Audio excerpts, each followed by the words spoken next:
पूज्य श्री प्रज्ञा भारती जी के श्रीमुख से आप लोग लगातार विगत 5-6 दिनों से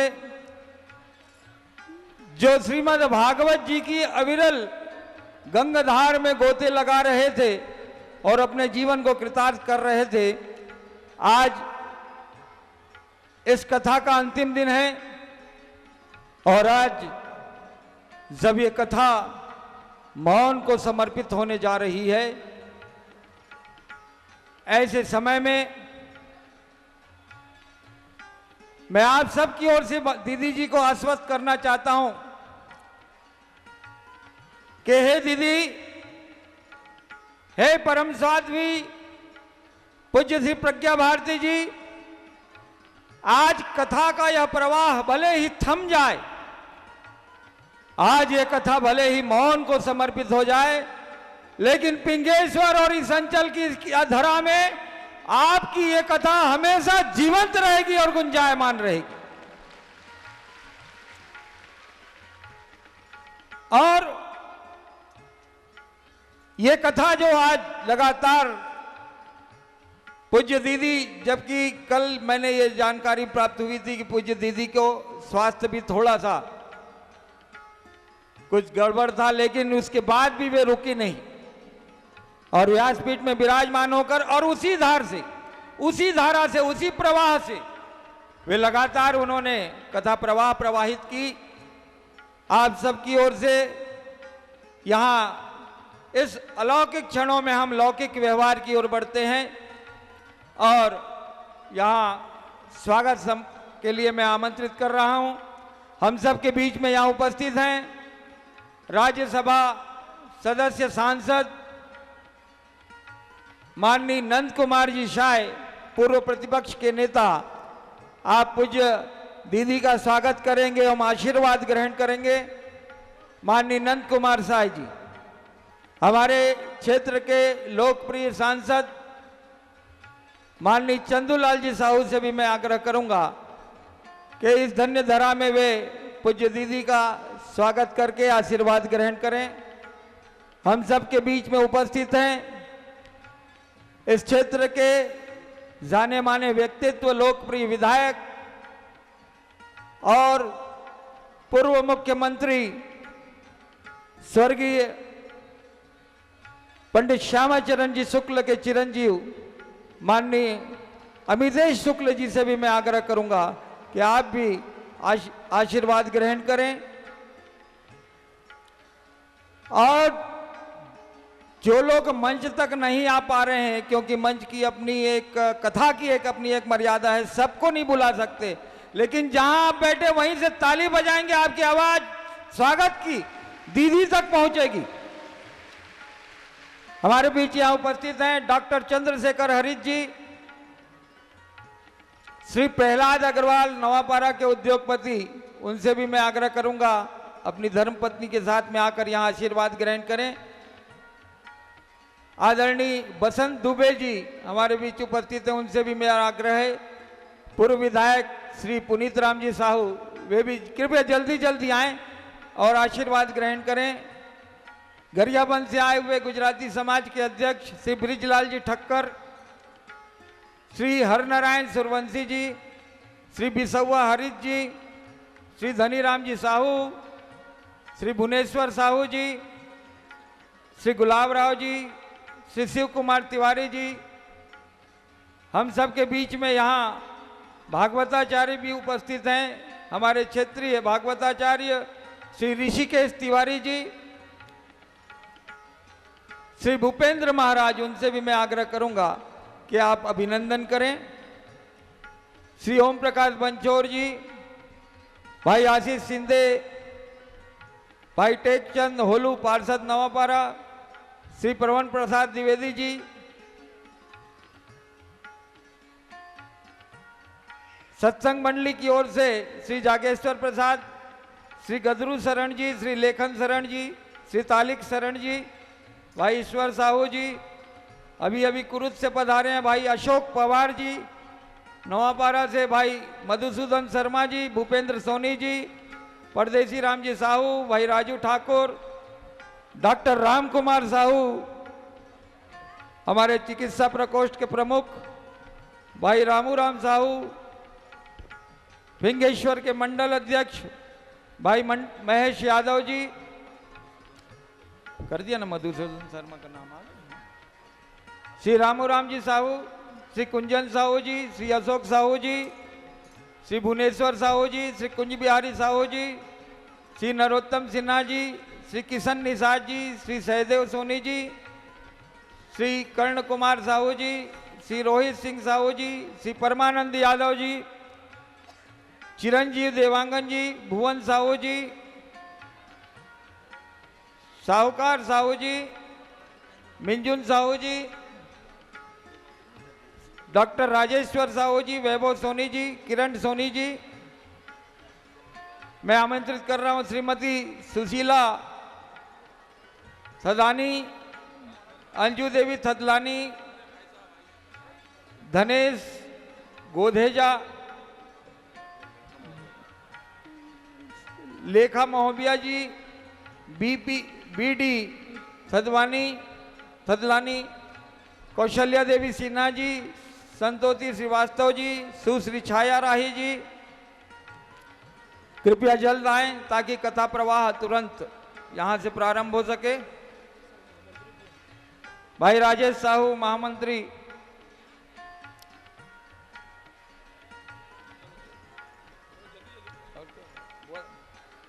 कृपया जल्दी आए, तुरंत आए।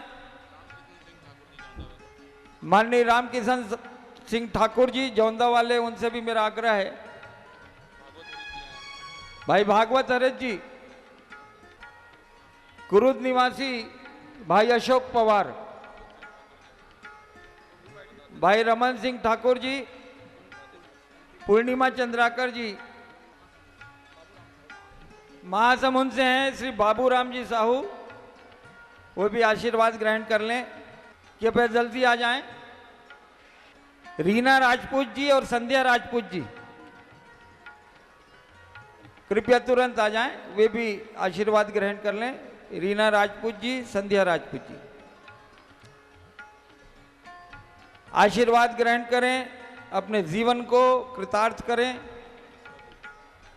भाई शेखर टिकरिया, भाई शेखर मिश्रा, हरनारायण बाबा,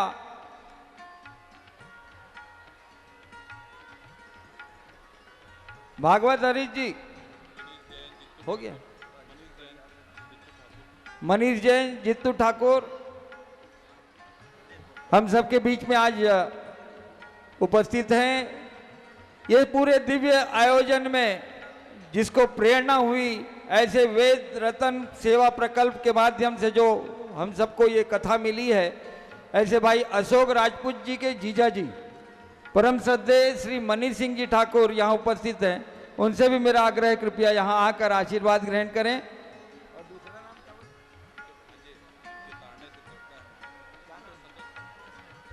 और उनके भांजे साहब भी यहाँ उपस्थित हैं, संतोष ठाकुर जी। और छत्तीसगढ़ में अगर भांजा है तो राम का स्वरूप हम लोग मानते हैं। एक बार उनके भांजे के नाम पे राम को याद करके तालियां बजा दे एक बार जोर से।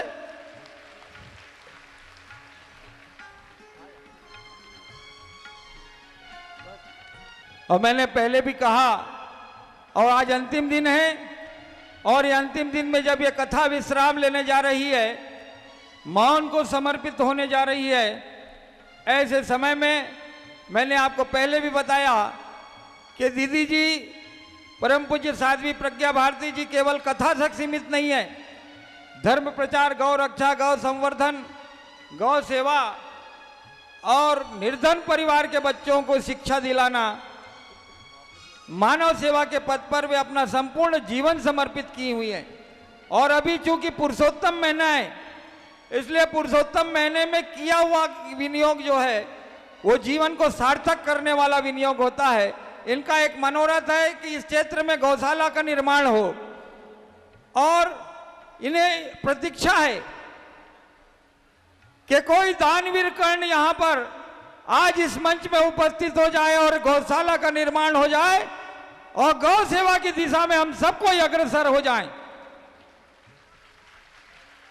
आज जितने भी लोग बैठे हैं सब कर्ण की भांति हैं, सबके हृदय में एक कर्ण बैठा हुआ है। प्रश्न उसने कर्ण को जगाने का है। अपने हृदय में बैठे हुए सोए हुए कर्ण को जगाइए और दानवीर कर्ण बनकर इस मंच पे आ जाइए। इसलिए आज इस मंच से एक अंतिम दिन इस मंच से एक ऐसी घोषणा होनी चाहिए जिससे संपूर्ण अंचल पिंगेश्वर और हमारा छत्तीसगढ़ गौरवान्वित हो जाए। ऐसी एक कर्ण की एक प्रतिभा यहां आज जागृत हो, ऐसी हम परमपिता परमात्मा से प्रार्थना करते हैं। और आज चूंकि हमारे बीच में इस संपूर्ण क्षेत्र के छत्तीसगढ़ अंचल के 3 विशिष्ट ऐसे अतिथि जिनका व्यक्तित्व आज आलोकित है हमारे बीच में उपस्थित हैं, मात्र 1 मिनट के लिए अशोक राजपूत परिवार की ओर से आप सबका यहां शब्दों के माध्यम से अभिनंदन करेंगे। सर्वप्रथम मैं आग्रह करूंगा माननीय नंद कुमार साय जी, सांसद राज्यसभा और एक ऐसे चिंतक जिनका चिंतन आज संपूर्ण छत्तीसगढ़ में ही नहीं भारतवर्ष में जाना जाता है, ऐसे अलौकिक चिंतक के स्वामी माननीय नंद कुमार साय जी को मात्र 1 मिनट कथा के पूर्व माननीय नंद कुमार साय जी। ध्येयं सदा परिभवघ्नमभीष्टदोहं तीर्थास्पदं शिवविरञ्चिनुतनुशरण्यं भृत्यार्तिहं प्रणतपालभवाब्धिपोतं वंदे महापुरुषते चरणारविंदम।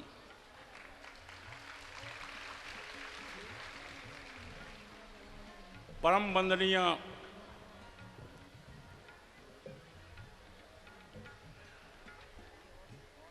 इस व्यासपीठ पर विराजमान दीदी प्रज्ञा भारती जी, उपस्थित सभी धर्म प्रेमी सज्जनों और देवियों, हम लोग तो कथा सुनने के लिए आए हैं, लेकिन ऐसा है नेताओं का एक बीमारी है कि उनको भाषण कराया ही जाता है। तो मुझे भी कहा गया, मुझे कुछ बोलना नहीं है, लेकिन जो कथा इतने सारे लोग इकट्ठा हुए हैं, ये देश का बड़ा सौभाग्य है। हम सब लोग बहुत सौभाग्यशाली हैं कि इस महान देश में हम सब का जन्म हुआ है, जहाँ भगवान श्री कृष्ण का अवतरण हुआ, जिनकी कथा और भागवत महापुराण केवल कथा नहीं है, वैज्ञानिक ग्रंथ है, पूरे मानवता का इतिहास है।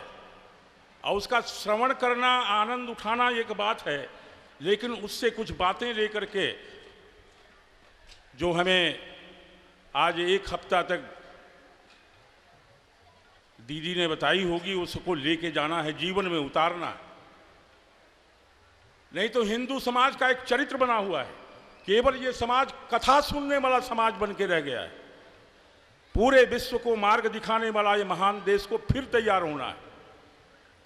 अशोक राजपूत जी को मैं बहुत बहुत बधाई उनके परिवार को देना चाहता हूं। उन्होंने इस पिछड़े क्षेत्र में, ग्राम क्षेत्र में इस महान भागवत पुराण का, ये कथा का आयोजन करके इस क्षेत्र पर बड़ी कृपा की। उनके पूरे परिवार को मैं हृदय से बहुत बहुत साधुवाद देना चाहता हूं, और उनके इष्ट मित्र जो भी लगे यहाँ पर, वो सभी बधाई के पात्र हैं। मैं तो सौभाग्य नहीं था, हम लोग जरा वो पार्लियामेंट के झंझट में फंसे हुए थे। पहले आते तो हम लोग भी कथा सुनते, लेकिन तकदीर में जितनी होती है ना उतनी ही तो मिलता है, ज़्यादा कुछ होता नहीं। आज आखिरी दिन आप सबके भी दर्शन हुए। ये हमारे गांधी जी आपको कह रहे थे कि वो गौओं की बड़ी दुर्दशा है, कथा सुनने का कोई लाभ कैसे होगा, भयंकर कष्ट में है गौएं। दीदी जिसके लिए प्रयत्न करती रहती हैं, उनके लिए सब लोग सोचें। जिन भगवान कृष्ण को हम यहाँ उनकी कथा का रसपान कर रहे हैं, वो तो गौ पर ही आधारित थे। उनका भी कुछ व्यवस्था करें। सारे शहरों में दुर्दशा है। सभी देवता जिनके शरीर में निवास करते हैं, यथा सर्वमिदं व्यापतम जगत स्थावर जंगमम तामधेनुम शिरसाम वंदे भूत भावस्य मातरम। उस गौ की जरा सेवा करें, ठीक ही कह रहे थे। हम सबको चिंता करनी चाहिए। अंत में मैं दीदी प्रज्ञा के चरणों में प्रणाम करते हुए, नमन करते हुए, उन्होंने इस क्षेत्र का बड़ा कल्याण किया आकर के। इतनी कथा अस्वस्थता के बावजूद भी हम सब लोगों को, हमारे सारे लोगों को इस कथामृत का रसपान कराया। और अशोक जी बहुत बधाई के पात्र हैं। सबका मंगल हो, सबका कल्याण हो। इस कथा के माध्यम से इस क्षेत्र में एक नव जागृति आए। और मैं समझता हूं इस कथा का सब भाग हम अपने अपने घर ले जाएं, जीवन में रख लें। आगे कथा पीछे सारा सपाट ना हो, जीवन में कुछ उतारें तो बहुत आनंद आएगा, बहुत सारा कल्याण होगा। मैं पढ़ता था तब एक बात आई थी कि शराब बंदी कर रहा था। लोगों ने कहा कि अरे शराब का बंद कैसे करेंगे आप, ये तो हम जीवन से, परंपरा से आदिवासी लोग विशेष करके पीते हैं। मेरे सामने शर्त रख दिया कि जैसे नमक आदमी नहीं छोड़ सकता, वैसे हम शराब लोग नहीं छोड़ सकते। आप नमक छोड़ सकते हुआ क्या? 70 की बात थी तो मैंने कहा मैं कोशिश करता हूं, आप लोग भी कोशिश करिए। और 70 से मैंने नमक खाना छोड़ दिया। कुछ लोग छोड़ें ऐसा, कुछ संकल्प लेके गौ की सेवा और की सेवा, इस सनातन धर्म को कुछ करें। चारों तरफ से संकट घिरा हुआ है।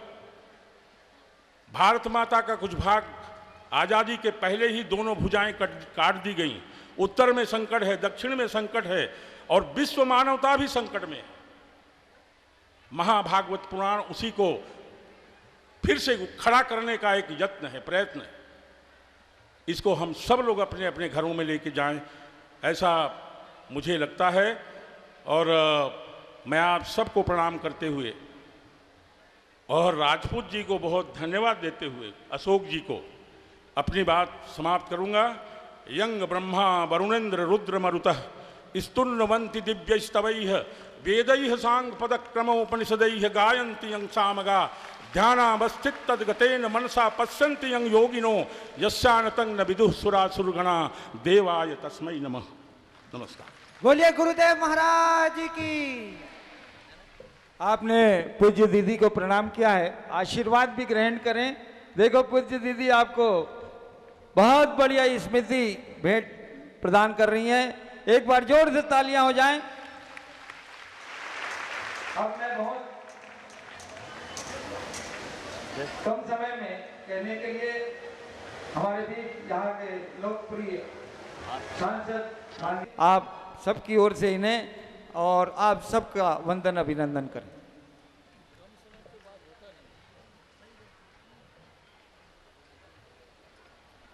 फणिकेश्वर महादेव के पावन भूमि इस फिंगेश्वर में श्रीमद् भागवत कथा के आयोजन में उपस्थित और भगवताचार्य पूजनीय दीदी प्रज्ञा भारती जी, हम सबके बीच में सौभाग्य से उपस्थित सम्मानीय नंद कुमार साय जी, राज्यसभा सांसद, इस क्षेत्र के विधायक सम्मानीय अमितेश शुक्ला जी, इस कार्यक्रम में उपस्थित सभी श्रद्धालु माता बहनों और भाइयों, पत्रकार साथियों, अन्य उपस्थित सभी सहयोगी साथीगण।